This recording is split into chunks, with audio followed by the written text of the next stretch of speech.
Welcome. This is a video on 7.7, Simplifying Complex Fractions, and I am going to do all three problems with method 1 with this video, and I will have a separate video for method 2. Method 1 says that you should simplify the numerator and denominators of the complex fractions so that each is a single fraction. That is a key phrase for this method. Once they are in a single fraction form, and what I mean by that is you have a over b, single fraction on the top, divided by c over d, single fraction on the bottom. Remember what we talked about before? Rewrite it in the format that you're used to seeing. This division bar right here is the same thing as this division, and we know how to deal with fractions. We multiply by the reciprocal. Now, can you skip that in between step? Yes, but a lot of you need to see that in between step. You cannot use this unless you have a single fraction over single fraction. Now, I will tell you that I find that most people that just stick with one method and get kind of confused do better using this first technique, even though the second one is shorter for a lot of problems. It may be best for most of you to just stick with this first method. So we're going to start off with example 1, and I want you to notice this is already a single fraction over a single fraction. So I'm going to rewrite it with my division symbol, and notice I haven't flipped anything. I kept it the same. This means the same as this division. So now I'm going to flip it. We're back to actually the first sections that we dealt with in this chapter.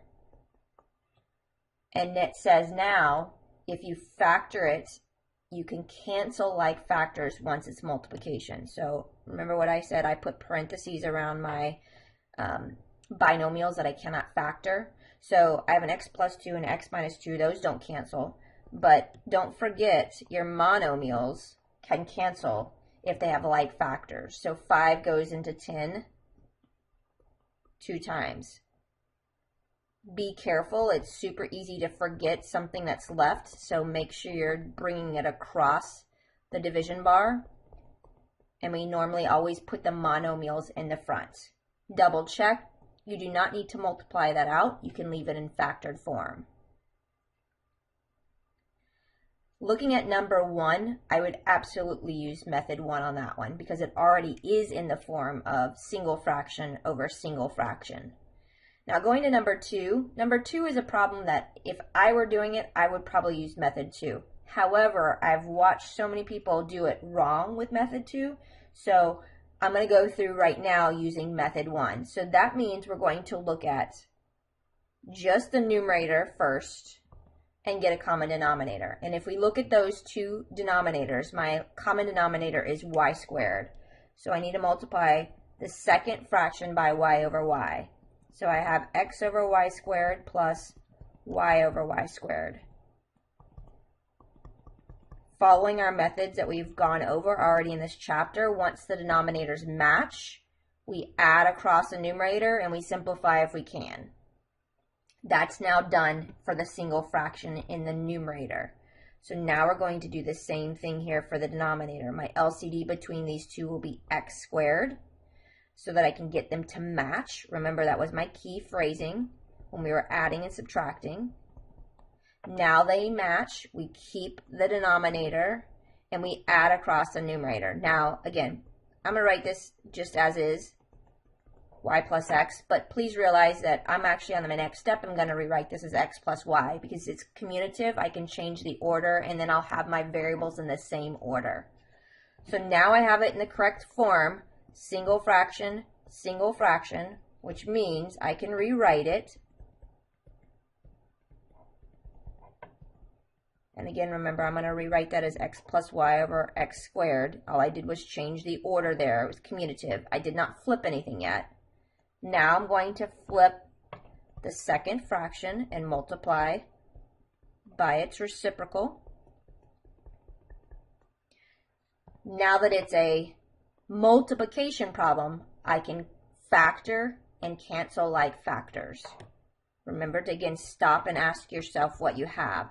So now I look at this and notice I put my parentheses around my monomials.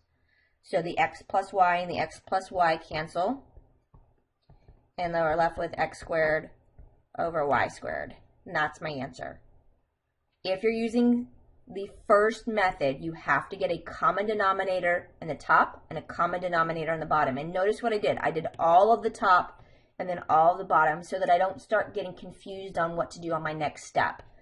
Once it was a single fraction, which is right here, I went ahead and flipped it and made it multiplication. So we're going to go to number 3. And notice number 3, the numerator is already done. We have a single fraction. The key I need to deal with is the denominator. So my common denominator, remember, I can rewrite that as 1 over 1. I'm just going to scribble out this 3 so it doesn't confuse you.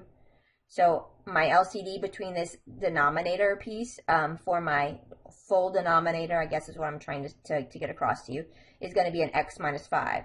So I need to multiply the top and the bottom by x minus 5. So I have an x minus 5 over x minus 5. That was because it was times 1. Remember, we're building them to match. That's the key word. They now match. We keep the denominator. We add across the numerator. Now, make sure you realize this minus 5 plus 1 are going to be common like terms. So I have an x minus 4 for that numerator of the denominator. I'm going to bring this across because I didn't have to do anything. It was already in the correct form. Now, some of you will already notice that you have the x squared minus 25, so some of you may actually take a step there and go ahead and factor it, but I'm going to do one step at a time. So now I can rewrite it with my division symbol. Division means to flip and multiply. I'm going to multiply by the reciprocal, so I'm going to have an x minus 5 in the numerator, and x minus 4, that's my reciprocal. My first piece, x minus 4, I cannot do anything to. The denominator, remember what I said, factors to a difference of squares, so I'm going to go ahead and do that there. Some of you may take an extra step and do that next. That's fine. Y'all find your medium of what you need to show me so that you can get partial credit, because that's really important on this test. You've got to show your work, because these problems are easy to make one careless mistake. And so you want us to be able to look at your work and see that you know what you're doing. So I'm going to go ahead and put my parentheses around my binomials now. So the x minus 5 cancel. So that's gone. The x minus 4s cancel. So those are gone. This also, and I want you to stop and realize, it's so easy to do everything right on this problem and tell me your answer is x plus 5. But you have to be careful. This is why a lot of times I say, like, try to go straight across on your paper, because the x plus 5 is left in the denominator. Nothing is left in the numerator, but remember there's always a placeholder, which is 1, because if I put 0 there, it's 0. 1 over 2 is very different than 2 over 1. So please be careful. Make sure you bring across and double check that you're not leaving anything off. So my answer here is 1 over x plus 5.